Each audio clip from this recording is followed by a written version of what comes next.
What is up, YouTube? It is your boy NMR Sports here, coming at you with my boy LightSkinChris, and we are ready to talk, unfortunately, some Angels baseball, man. Some Angels baseball. We just dropped our 10th straight, and we're one game away from our third straight sweep. We already got swept in 4 by the Blue Jays, 3 by the Yankees, and we're 1 loss away from getting swept in 3 by the Philadelphia Phillies. LightSkinChris, welcome. How are you feeling, man? That's a lot to take in already, dude. I have a lot to talk about here today, but it's been a really tough stretch of games over the last couple of weeks, man. But let's get into it. Let's talk about it, and hope all of you guys are doing well. Thanks for having me on, NMR. Yeah, man. I'll have your link in description and all that and whatnot if you Angels fans want to follow a fellow Angels fan. You do a lot of MLB The Show stuff. I have not been venturing down that rabbit hole this year. I'm frustrated enough watching actual baseball. I don't need to be frustrated with virtual baseball as well. So let's start off with the biggest question on everybody's mind. Do you want somebody fired? And if you do, who do you want fired? All right. So this is a thing. That's a tough one already. We're getting right into the heat. Oh no, we ask the tough questions here. Like, my thing is we're on a tough stretch, but we've seen the good with this team so far early on in the season, right? Like, we started off the year great. We were leading the division for the first month and a half of the season until the Astros went on that 10+ game winning streak. But nonetheless, we've seen what the Angels can do, so we know that they can be a contender. We know that they can win games. We've actually had a lot of opportunities to win games over these last couple of games in this losing streak, which we'll talk about later. But getting to that answer, I don't think anyone should be fired yet. So, if this continues, maybe by July, All-Star break, all right, we need to make the playoffs. Let's fire some guys. Let's, get in some, interim coach to do something. But for now, I think we're good. Yeah, I mean, everyone's coming at Madden, and I'll be honest, man, I'm usually pretty critical on managers. I was super critical about Sosha. I literally can never even remember the guy we had in between Madden and Sosha's name. The guy from the Tigers, whatever his name was. Oh, yeah, Brad Osmond. Yeah, he was terrible too. Couldn't stand him either. I've always had a soft spot for Madden, and right now, I don't think he's done like a phenomenal job. I don't think he's the best manager in baseball by any means, but how could you possibly manage this team to win right now? The starting pitching has been terrible. The relief pitching's been terrible. The offense has been terrible. The defense has been terrible. Like, every single aspect of this team is bad. And it doesn't matter who you go to in the bullpen. It doesn't matter who you start. It doesn't matter what order you put them in the lineup. Nobody's producing. Mike Trout's 0 for 22. Like, that has nothing to do with the management decisions, in my opinion. The only thing I could maybe justify would be firing the hitting coach and the pitching coach. Matt Wise, I've never been a huge fan of. He was an interim pitching coach after Callaway had his whole scandal. And I honestly don't know who our hitting coach is at the moment. But those are the only 2 guys I could see, like, that is where the blame should be falling right now. Madden, I think, has done a fine job. Definitely made some questionable decisions in the past, like bringing in Loop after he gave up 3 runs the night before and things of that nature. But overall, I'm not super fed up with Madden yet. I am fed up with the pitching coach and the hitting coach right now, though. Yeah, so, I mean, I have been seeing a lot of Angel fans, and you know how we get. Oh, absolutely. We're the worst.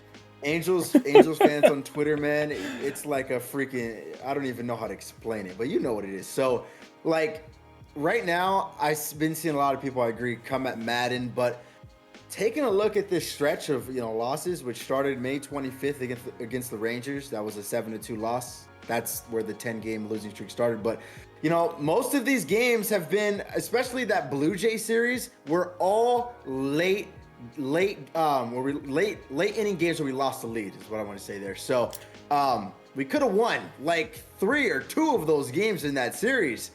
But we blew the lead in the 7th, 8th, or 9th inning, like every game in that series. Yankee series, we got blown out, but we did have a chance to win that final game, rubber match against them. Mm-hmm. But We did bring in, I forgot who came in the 8th inning. That was one, I think it was Ortega, right? It was Ortega, and then Bradley gave up the runs. Ortega put him on. Archie Bradley was one strike away from getting out of it and grooved a fastball right down the middle. Right down the middle. So in a 1-2 count. I felt like Jimmy could have went. You know what I'm talking about. Oh yeah. I'm talking about. He's nasty. Mr. Jimmy's nasty. I love that sidearm delivery. Yeah. But I felt like he could have went 2 innings in that game, but Madden pulled him in, I believe, the 7th. And it's been super interesting the way he's managed the bullpen, because like. So the Blue Jays series, 100%. I think all 4 of the games fall in the bullpen. Realistically, every single one. We had leads in 3 or 4 of them, and all 4 of them were blown. All 3 of those were blown by the bullpen. The starting pitching could have been better. Shohei had a rough start in that one. Sandy had his worst start I think I've seen in the last 2 or 3 years in that series. I don't know if Syndergaard got a start in there, but. You know, the starting pitching wasn't phenomenal, but the bullpen was just an absolute train wreck that whole series. But then going into New York, I feel like everything just collapsed all at once. The offense went cold, and I understand the Yankees pitching staff's been phenomenal. Hats off to them. They've been great. But Jameson Taillon, last year, I think we hit like, this was the washed up, the Shohei Ohtani show featuring a bunch of AAA players, and we put up like 8 runs on him. I think Shohei had 2 home runs off of him in 2 at-bats.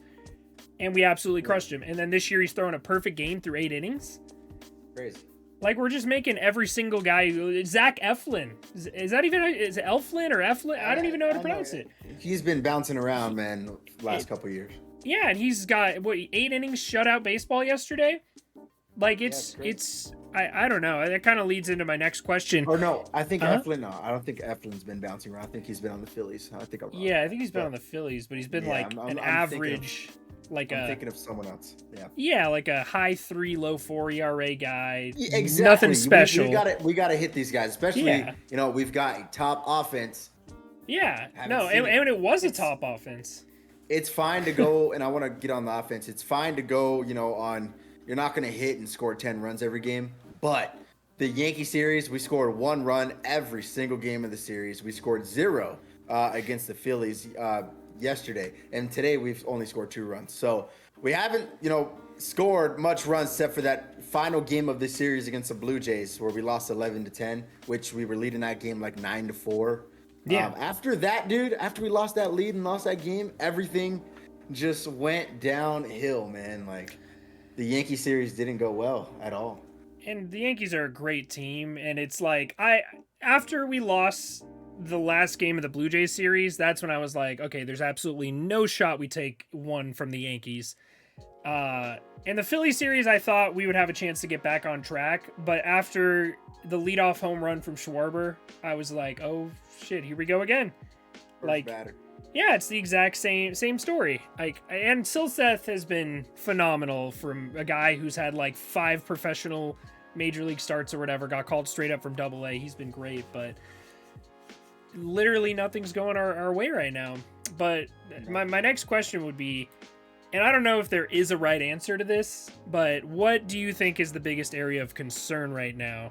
Because it's basically everything, but if you could pick one thing that you would like to be fixed tomorrow, what would it be? Nothing can get fixed tomorrow, but I will say there's a major concern for me at shortstop. There's a major concern for me at third base. Anthony Rendon, I don't know what's going on with him, man, if he's healthy or not. I don't think he is right now. We'll talk about that in a second, but second base is also another huge concern. So the whole entire middle infield, except for Jared Walsh right now, is a concern. And also right field's defense, not too great either. So it's terrible. It's right now, we need more hitting. We need more production from our shortstop, second base positions. I think the bullpen will be fine. I think the pitching will be fine. Just, it's been a tough stretch right now, but really, I think we need to bolster down, try to find either a new offensive.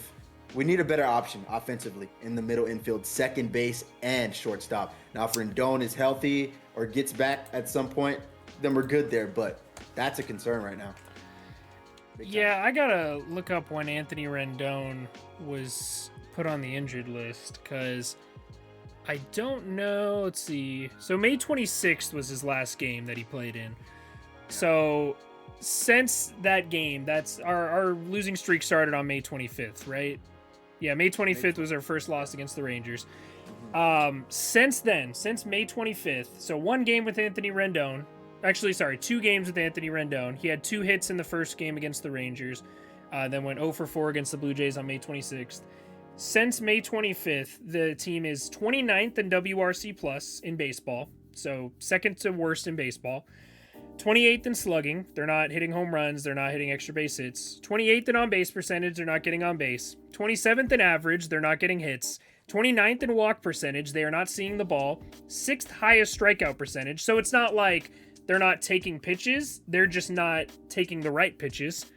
And they're 30th in runs scored. So the fewest runs scored in all of baseball in this 11-day stretch since Anthony Rendon went on the IL too. Yeah, and it's a really long season, so it's fine to have these little, stretches where you're not hitting too well. It's fine. Like, that's going to happen in a long season, but that's when the bullpen, they got to pick you up that day, or the starting rotation, they got to pick you up that day. And we have had some games over this stretch of losses that we could have won.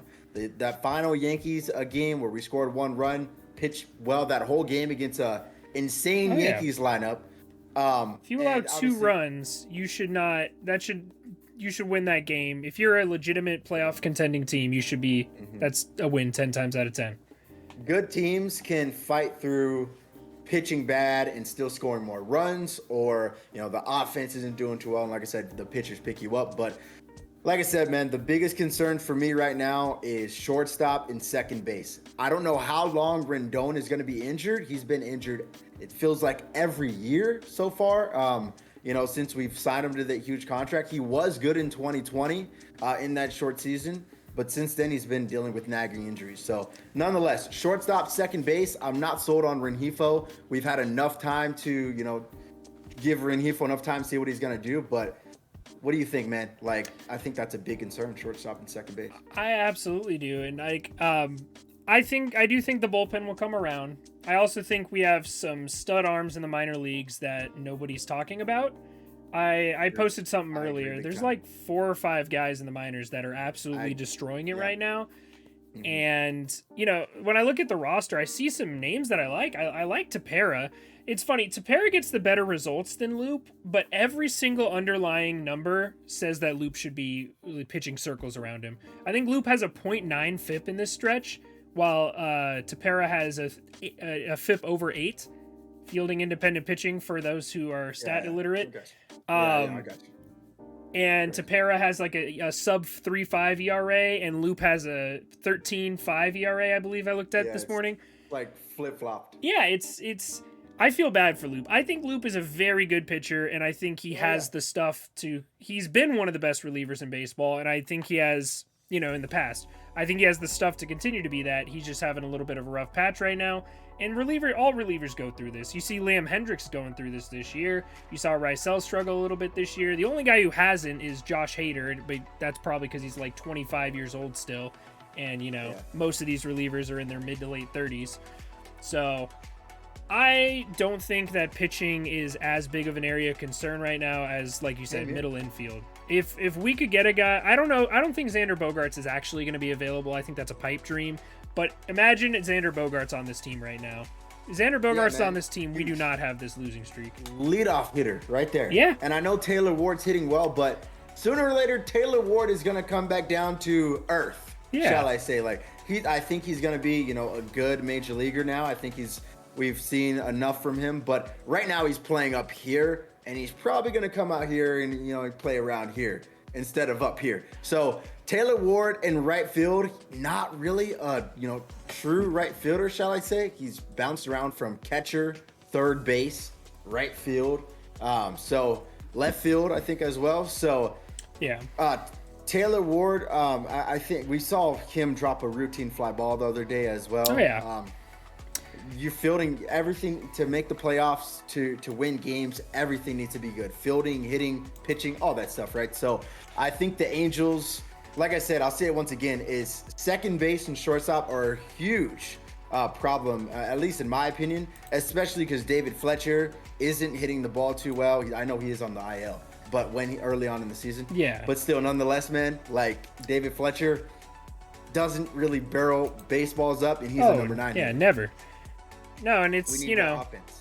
You look at the Angels teams from back in the day, your Eric Ibars, your Howie Kendricks, your Orlando Cabrera, all these guys that we used to have, Sean Figgins, and I just don't see these middle infielders as those guys. I'll be honest, I am a little biased to Velasquez. I'm a big fan of that dude's defense. He's the real deal when it comes to defense.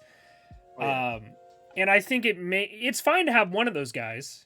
You can have one defense first shortstop or second baseman, but that's what Fletcher has been the last few years. But when you have a defensive first shortstop, a defensive first second baseman in Fletcher, speed first second baseman in Tyler Wade, don't know what Rengifo brings to the table on a daily basis. I know he's been hot as of late a little bit, but on a daily basis, I don't really know. He doesn't play good defense. He's not a power hitter. He's not a contact hitter. He's not a stolen base threat. I want to be as positive as possible. Yeah. But every time I see Rengifo, and this has really frustrated me, is he led off a couple of games over the last few games. Yeah. Like he was batting leadodoff. I don't know who's this. He was doing okay for a bit. He was for a bit, but his OPS is below 700. Major league average is over 700. He only has 2 home runs. He's not a power hitter. He was a stolen base threat speedster in the minor leagues, but he's only got 1 stolen base. I think he's been caught stealing more than times he has stolen a base. And he's not hitting for much contact either. He's a 220 career average hitter. And not to just hate on Rengifo, but he's an almost below 500 career OPS hitter as well. So yeah, we need a new guy there. Like we need more offense at shortstop. That's huge right now. Yeah, and I honestly don't know where we're gonna get it unless the Red Sox absolutely fall off the face of the planet and are actually. I really don't think that that's even a possibility.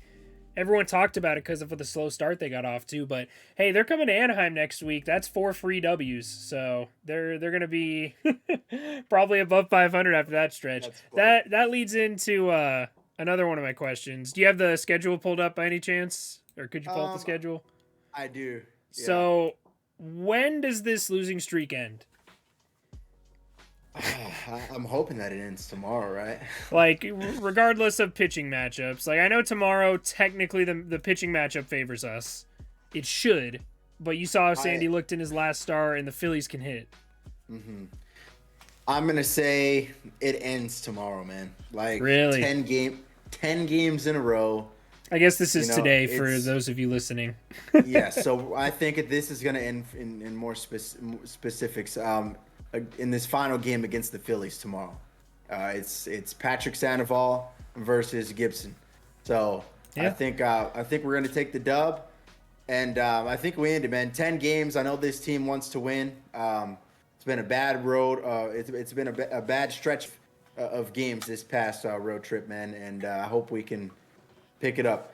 We come back to town here on Monday, right? Back in Anaheim, right? Yep. We got 4 games against the Red Sox, followed by 3 games against the Mets. Then we go to L.A. Then we have 5 games in Seattle.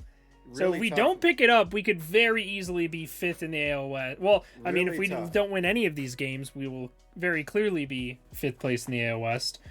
Yeah, but really tough schedule. I think we take this final game, we go back home. The Angels hit better at home. I think we both know.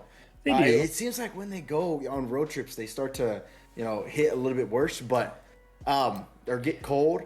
But yeah, I think we hit way better at home. So yeah, we did. You remember the end of the White Sox, beginning of the Red Sox series? I think we had a 30-something scoreless inning streak, which ended in like the 8th inning of that 10-5 extra innings win against the Red Sox. I remember that. That was when I was like, all right, this team's legit. Let's go. AL West crown, it's ours. That was a great game, man. That was a really good game. And now here we are. Yeah. Less than a month later. Well, exactly a month. 27.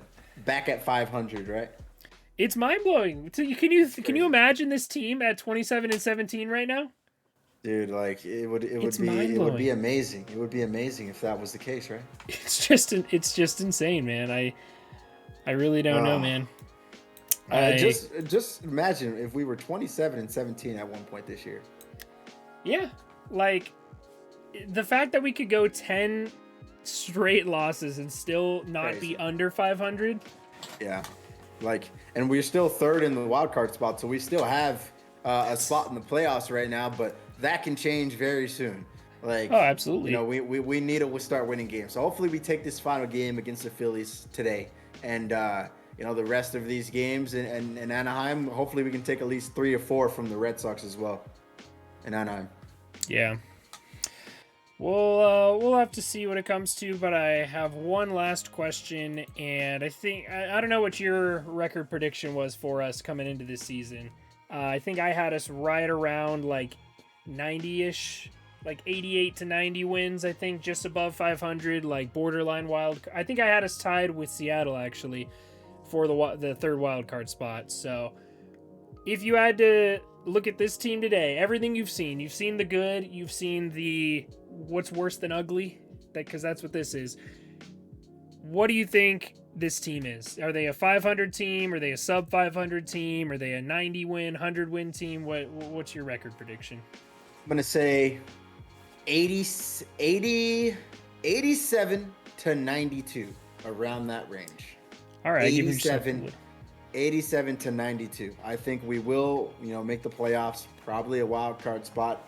But just seeing how well this team started, how well we were hitting, how well we were pitching, and especially Angels, talking about pitching with the Angels is crazy, right? So we threw a no-hitter. Everything was on top of the world. Just seeing how great things were going at the beginning of the season and through mid-May, I know this team can play much better than what we're doing right now, and I know they'll pick it up. So 87 to 92, around that range. Hopefully we can get a wild card spot.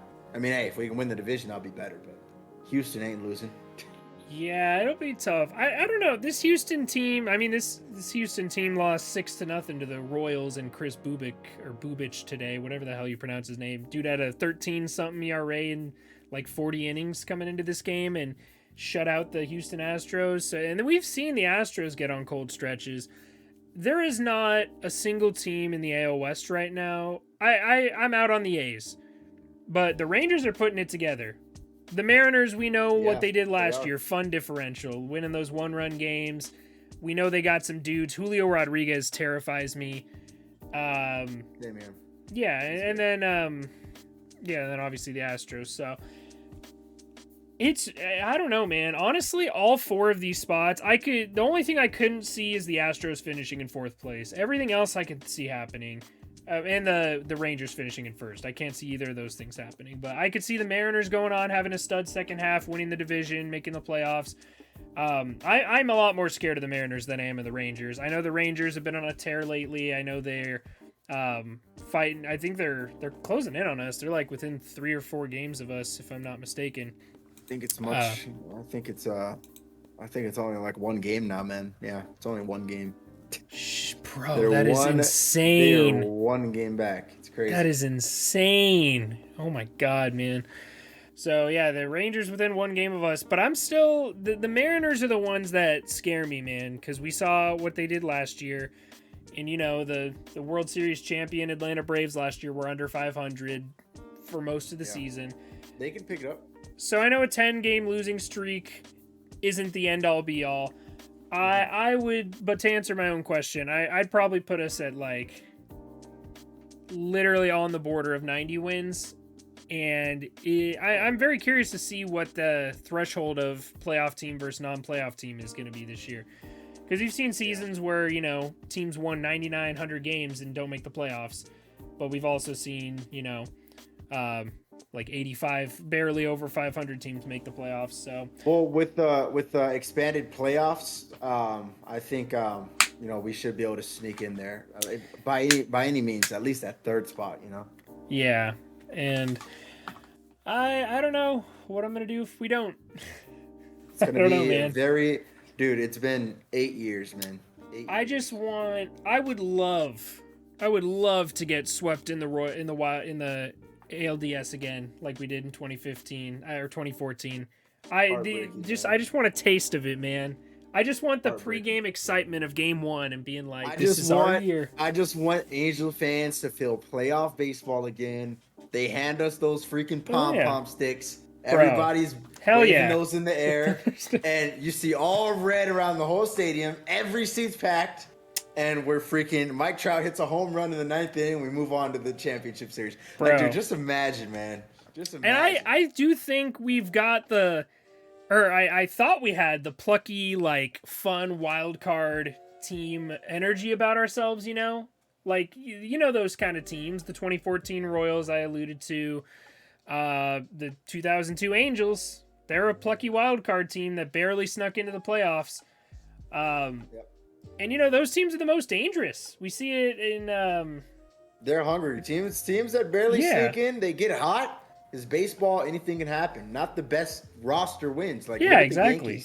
The last few years, you know what I mean? You just got to get hot at the right time. It'd be nice to have some good matchups, you know. Maybe we play the White Sox or the Twins maybe in the opening round. Get a little, get a little something under our belt. Catch one of those sleepy first round bye teams. Do you know how the playoff format works this year? What is it? It's 3 wildcard teams. We play. The third and second team play each other for a game.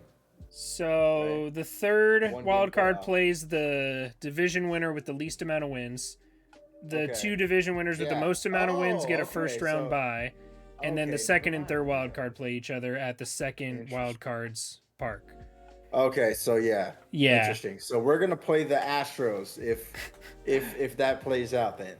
So you think the Astros will be the third most division? I think whoever the AL Central winner is going to be a wild card team. Oh, gotcha. Third most wins in the AL. So, like, say the Yankees have 105 wins, the Astros have 95, and the White Sox have 90. Probably. The White Sox play the wild card. Okay, gotcha. Interesting. The Twins, too. The Twins are leading that division. Bro, the Twins, I'm very, very surprised by what they've been doing. And dude, how does it work, man? Like, how? Why can't it work for us? They literally have an Angels type of starting rotation. Oh, yeah. They signed a 1-year deal for Chris Archer, 1-year deal Dylan Bundy, and I know they have another dumpster pitcher in there as well. I forgot who. But I mean, Sonny Gray's literally made of glass. How is it working, man? Like, what do they have that we don't? I don't know, man. I don't know. I saw that team and I was like, wow, it's the 2016, 2017, 2018, 2019, 2020, 2021 Angels. Dude, I looked at the rotation. I said, this team's not winning any games this year. And look at them. They're leading the division. All of a sudden, man. Well, it helps that the White Sox are like the worst team in baseball. Well, I can't really talk. We lost 10 games straight, so. Dallas Keuchel, he's on waivers. We can pick him up. Oh my God, bro. He'd fit right in. 7 ERA. He would absolutely fit right in, man. Right. All right, but I think that's gonna be it from us, man. 28 minutes on the dot, about 30 minutes. Pretty solid time frame there. You got anything going on? I know you do a lot of streams and whatnot, and general MLB content. Yeah, we just got a big drop, dude, on featured program. Yeah, I saw you announce the Reed Detmers one, man. Congrats on that. That was awesome. I appreciate it. The MLB The Show, they emailed me and had me announce it, and it was awesome. That's so dope. But we've got future stars that dropped. We got a new George Brett collection that costs 7 million stubs. I won't be getting it anytime soon, probably. I think I have like 5 cards in my binder right now. Man, it costs so much. Like, compared to the Mariano Rivera collection last year, dude, it's crazy. Yeah, but he's way better than Mariano was pretty good. I used him pretty much all year. What I'm saying, it's like similar collections, like at the same time, like same part of the year that they dropped. But yeah, man, just grinding videos, all that stuff. Yeah, I feel you. So yeah, if you guys play MLB The Show, be sure to check out Chris's channel and whatnot. Or if you just like talking Angels fans, he does live streams just like me. So hit him up. His link will be in the description. And I appreciate each and every one of you guys for watching. Hopefully the Halos can pick up their first win in what feels like forever tomorrow. And please and thank you. Leave a like on the video if you enjoyed. And don't forget to hit that subscribe button for more daily MLB content. See you guys all in the next one.